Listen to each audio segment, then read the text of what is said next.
నమస్కారం. ఘంటారావానికి స్వాగతం. ముందుగా ప్రధాన అంశాలు. 2 రోజుల పాటు సాగనున్న లోక్సభ తొలి సమావేశాలు. ఇవాళ ప్రమాణ స్వీకారం చేసిన పలువురు ప్రముఖులు.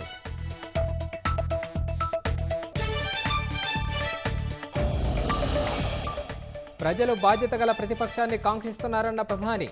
అన్ని పక్షాలను ఏకతాటిపైకి తీసుకెళ్లేందుకు కృషి చేస్తానని వెల్లడి.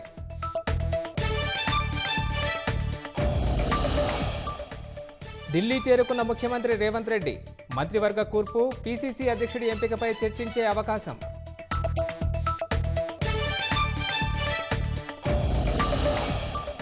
జూనియర్ డాక్టర్లతో ప్రభుత్వం చర్చలు.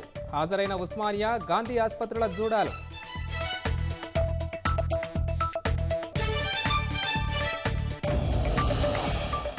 హజ్ యాత్రలో 1300 మందికి పైగా మృతి.